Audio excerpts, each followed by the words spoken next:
అందరికీ వందాలండి. అందరూ ఆనందంగాను, ఆరోగ్యంగా ఉండాలని ఆ దేవుని వేడుకుంటున్నాను. నా పేరు బ్రదర్ ఉమ్మడి చిన్న తుని. అదేవిధంగా ఈరోజు కీర్తన గ్రంథము 121 కీర్తన 8వ వచనం. ఇది మొదలుకొని నిరంతరము నీ రాకపోకల యందు దేవుడే నిన్ను కాపాడును. మీ రాకపోకల యందు దేవుడు మిమ్మల్ని ఆ, బయటికి వెళ్ళినప్పుడు, ఆ, మళ్ళీ మన గృహానికి వచ్చినప్పుడు మీ రాకపోకల యందు దేవుడే మిమ్మల్ని కాచి కాపాడతాడు. మరి ముఖ్యంగా డ్రైవర్ సహోదరులు తమ ప్రయాణాల్లో, చాలా దూర ప్రయాణాల్లో నిరంతరం వాళ్ళు డ్రైవింగ్ చేస్తూ ఉంటారు. వాళ్ళందరినీ దేవుడే కాచి కాపాడాలని వేడుకుంటున్నాను.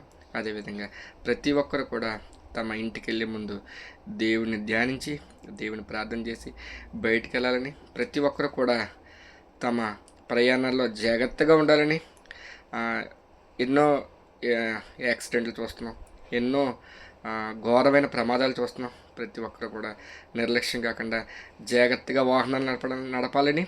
మరి ముఖ్యంగా టీనేజర్స్ చాలామంది కూడా తమ రాకపోకల యందు తమ హై స్పీడ్ బైక్స్ అని, స్పోర్ట్స్ బైక్స్ అని తమ స్పీడ్తో నిరంతరం వాళ్ళు తిరుగుతూ ఉన్నారు. వాళ్ళందరూ జాగ్రత్తగా కాచి కాపాడాలని, స్పీడ్ తక్కువతో వెళ్ళి తమ ప్రయాణాన్ని సుఖాంతం చేసుకోవాలని వేడుకుంటున్నాను. ఈ చిన్న వాక్యం దేవుడు దీవించిన కాక అందరికీ వందాలండి.